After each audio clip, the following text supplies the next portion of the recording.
मावशी, अगं तुझा पाय तर निळसर होतोय.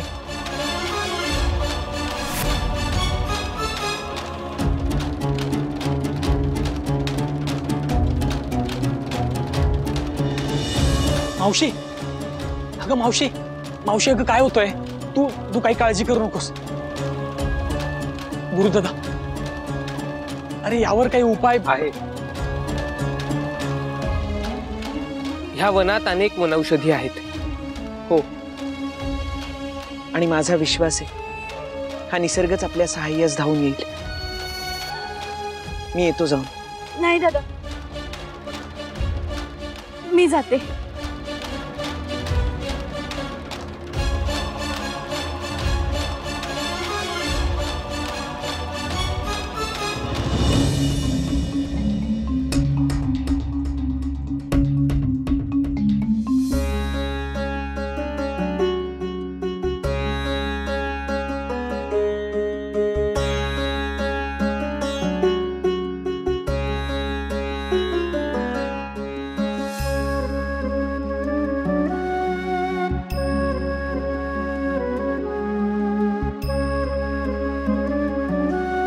माई, तुझ्या सहाय्याची मला नितांत आवश्यकता आहे.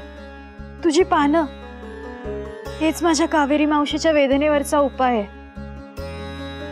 तूच तुझ्या कृपेचं दान माझ्या ओंजळीत टाकलंस तर मी कृतकृत्य होईन. विनंती करते माई.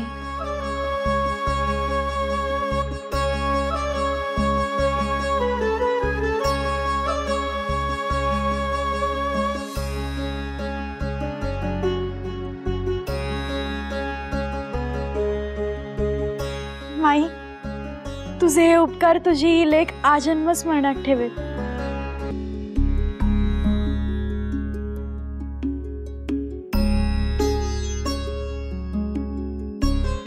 मुक्ते, अगं तू सांगितलंस त्याप्रमाणे यात चिंतित होण्यासारखं काहीच नाहीये.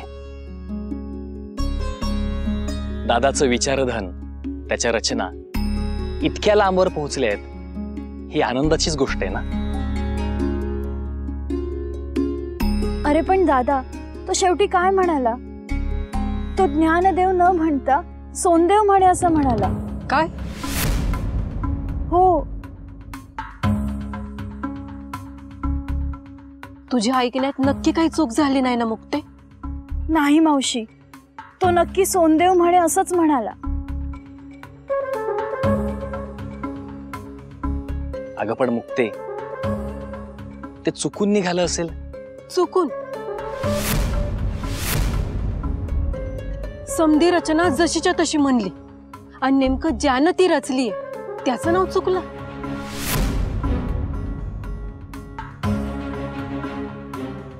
असं कसं होईल सोपाना? म्हणजे तुमच्या दोघींच्या म्हणण्याप्रमाणे त्याने दादाच्या शब्दांची चोरी केली.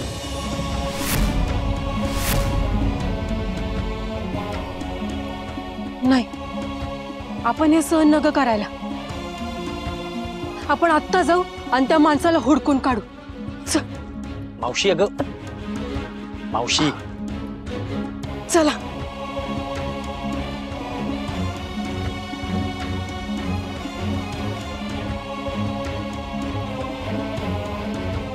तुम्ही दोघं काहीच का बोलत नाहीये? कारण तुम्हाला ते पटणार नाही.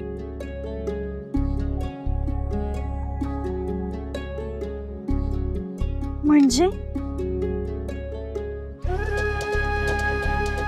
त्या मनुष्याने दादांच्या रचनांची, त्याच्या शब्दांची चोरी करून जे केलं ते क्षम्य आहे, असंच ना?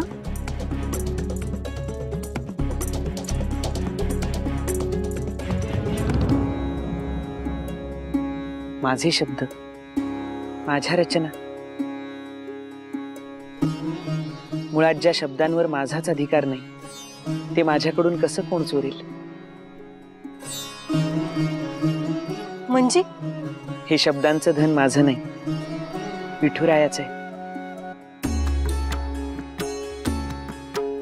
आणि त्यातून स्फुरलेल्या रचना हा देखील त्याचाच प्रसाद आहे. आणि त्यावर स्थिरचरातील प्रत्येकाचा अधिकार आहे.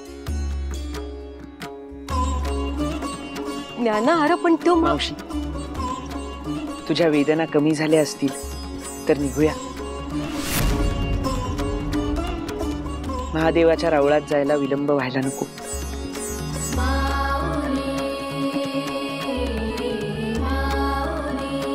चला.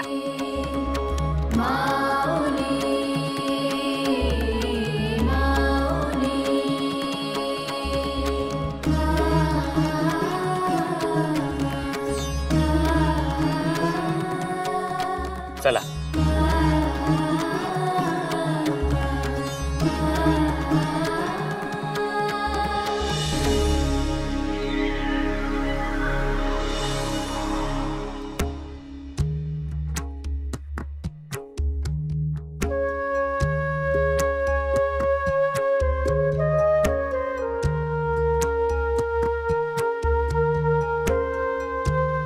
महादेवाचं राऊळ इथून लांब आहे. आज रात्री आपण इथेच विसावा घेऊ.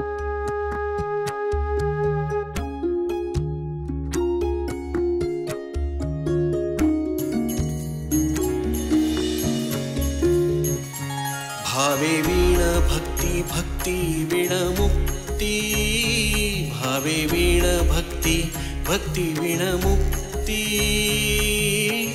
बळे वीण शक्ती बोलू नये, बळे वीण शक्ती बोलू नये. कैसे दैवत प्रसन्न त्वरित, कैसे दैवत प्रसन्न त्वरित, उगार आहे निवांत शिणसी वाया, सायास करिसी प्रपंच दिननीशी, सायास करिसी प्रपंच दिननीशी, हरिसी न भजसी कवण्या गुणे, सोनदेव म्हणे हरी जप करणे, सोनदेव म्हणे हरी जप करणे, तुटेल धरणे प्रपंचाचे, हरी मुखे म्हणा, हरी मुखे म्हणा. दादा, अरे चुकणाऱ्याला त्याची चूक सुधारण्यासाठी सहाय्य करायला हवं ना. इतकं समज बरोबर येऊन नेमकं तुझ्याच नावात कशी चूक होते या माणसाची. दादा, तुला खरंच वाटतं हे सगळं चुकून घडतंय? दादा, हा तुझ्या प्रतिभेचा अपमान आहे आणि तो मी कदापि होऊ देणार नाही. माझी प्रतिभा, प्रतिभेवर अधिकार गाजवल्याने ती प्रसन्न होत नाही, तिला शरण गेल्याने होते. अरे पण दादा, ते रचना एकदा स्फुरली की ती रचनाकाराची राहत नाही, ती साऱ्यांचीच होते. आणि इथे तेच घडताना दिसतंय. सगळं मान्य आहे दादा मला. अरे पण खऱ्या रचनाकाराच्या ऐवजी दुसऱ्या कोणाचं नाव घेणं हे कितपत योग्य आहे? सोपाना, आता ही सारी मंडळी हरिनामात तल्लीन झाली आहेत आणि त्यांच्या तल्लीनतेमध्ये व्यत्यय आणण्याचा आपल्याला कुठलाही अधिकार नाही.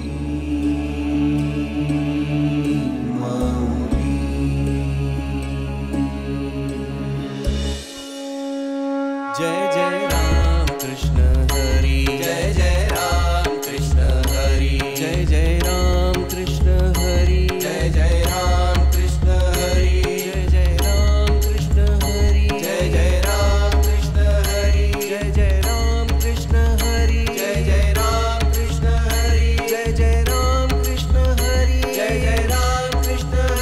जय जय राम कृष्ण हरी, जय जय राम कृष्ण हरी, जय जय राम कृष्ण हरी, जय जय राम कृष्ण हरी, जय जय राम कृष्ण हरी, जय जय राम कृष्ण हरी, जय जय राम कृष्ण हरी, जय जय राम कृष्ण हरी.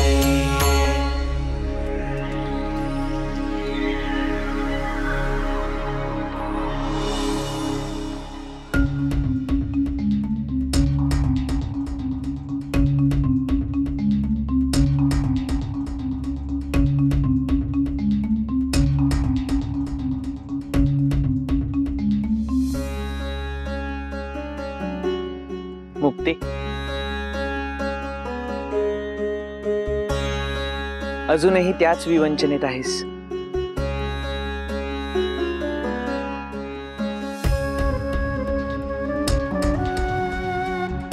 दादा, तुझ्या इतकी स्थितप्रज्ञता अद्याप माझ्या ठाई नाही. मला संताप येतो. काल तुम्ही सोपान दादाला थांबवलंत खरं, पण तूच म्हणतोस ना, अन्यायाला आणि अनाचाराला पाठीशी घालणं अयोग्य आहे. उलट त्याविरुद्ध आपण लढलं पाहिजे. पण तेव्हा जेव्हा खरोखर अन्याय झाला असेल, माझ्या रचनांना कोणी आपलं म्हणणं हा माझ्यावर अन्याय नाही, तर माझा गौरवच आहे. माझ्या अल्पमतीला स्फुरलेलं जर कोणाचं जगणं सुंदर करत असेल तर त्याच्यासारखा आनंद नाही.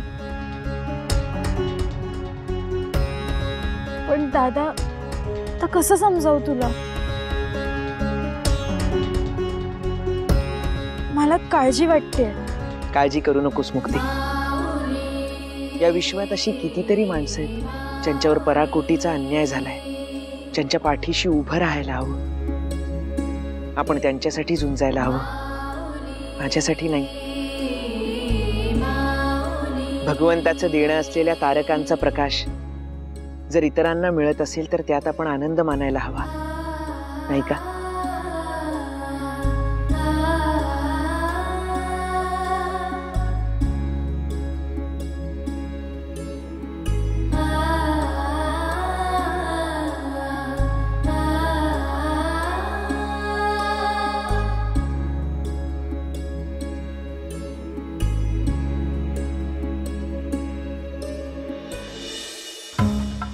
मावशी, तर कसं समजावू ग दादाला? काय नग समजाव, कारण त्याचा काही बी उपयोग होणार नाही. आता जे काही करायचंय ना ते आपणच करू. मावशी, अगं पण ज्ञानदादाच्या मनाविरुद्ध. त्याच्या प्रेमापोटीच करतोय ना आपण.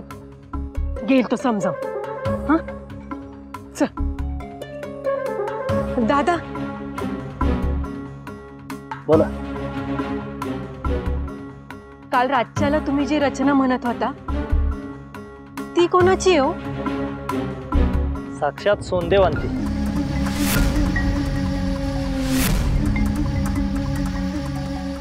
सोनदेव?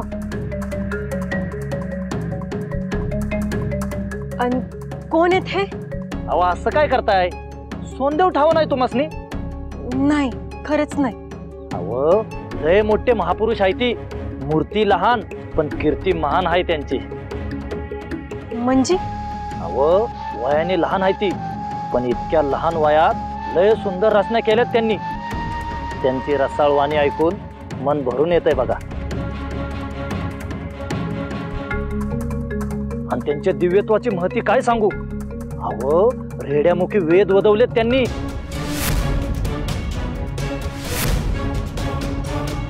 कुणी सोनदेवांनी? होय. आणि इतकंच नाही, एका सिद्ध पुरुषाला भेटाया भिंतीवरून गेलेत ते.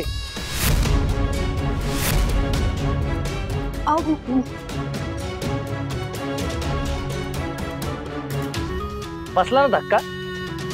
अहो हे तर काहीच नाही, त्यांनी एका मृत माणसाला जीवनदान दिलंय. सोनदेवांनी? हा, म्हणजे असं समधी म्हणतात. खरं काय खोटं काय ते पांडुरंगाला ठाव. दादा, आम्हाला भेटता येईल सोनदेवांना? होय, भेटता येईल. आज रातच्याला ते ग्रामात येणार आहे ते, तेव्हा भेटतील तुम्हाला. येतो आम्ही.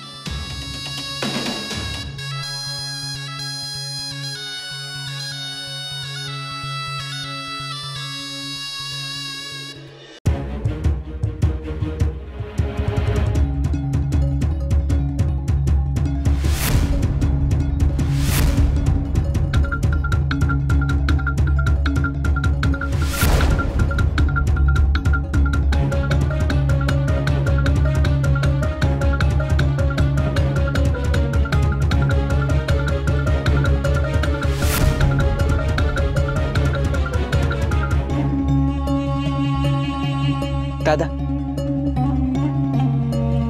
हे राऊळ केव्हा उघडतं? कावाच नाही उघडत. म्हणजे माझ्या बालपणापासूनच्या रावळाचं दार बंद आहे आणि ते आज पुतूर बंदच आहे. का? काय सांगायचं. खरं तरी आमच्या ग्रामदेवीचं रावळ आहे. आमच्या ग्रामाचं वैभव होते. दिसाच्या कुठल्याही प्रेरी भक्ताची रीग लागायची इथं. पण अवचित एक दिस काय झालं सांगा ना. देवीने स्वतःच रावळाची द्वारं बंद करून घेतली.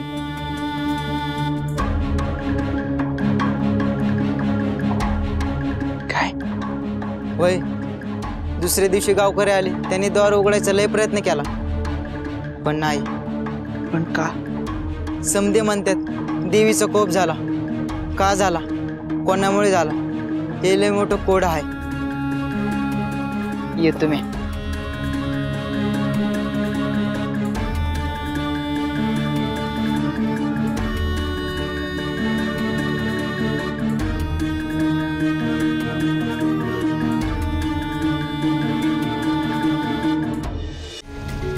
आतापर्यंत जे काही घडतंय ते चुकीमुळे किंवा अज्ञानामुळे घडतंय असं वाटत होतं. पण नाही मुक्ते, ज्ञानदादाच्या कीर्तीवर अधिकार सांगण्याचा जाणून बुजून आणि ठरवून केलेला प्रयत्न दिसतोय हा. हा खरंय. त्यामुळेच लोकांसनी असं वाटतंय सोनदेवानं रेड्यामुखी वेद बदलले. नाही, ह्यो जो कोण चोर आहे ना त्याला भेटलाच पाहिजे.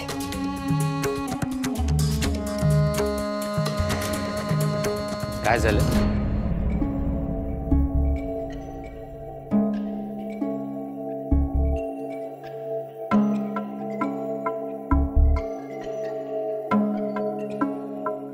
चला, महादेवाच्या दर्शनास प्रयाण करायला हवं. अद्याप आपण अर्ध्याच वाटेत होतो.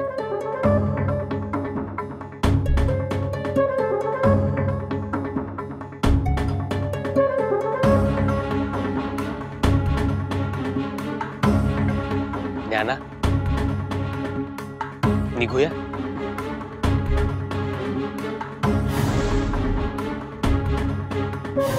माझ्या बालपणापासूनच्या रावळाचं दार बंद आहे आणि ते आज पुतूर बंदच आहे. देवीने स्वतःच रावळाची द्वारं बंद करून घेतली. समधे म्हणतात देवीचा कोप झाला. का झाला, कोणामुळे झाला, हे लय मोठं कोड आहे.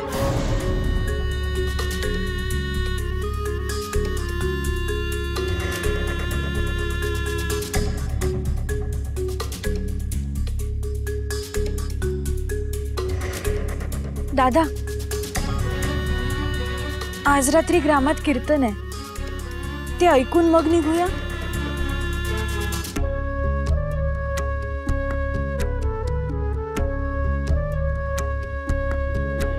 आले आले महायोगी सोनदेव आले. आले आले महायोगी सोनदेव आले. आले आले महायोगी सोनदेव आले.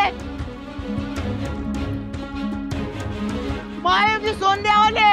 आले आले महायोगी सोनदेव आले.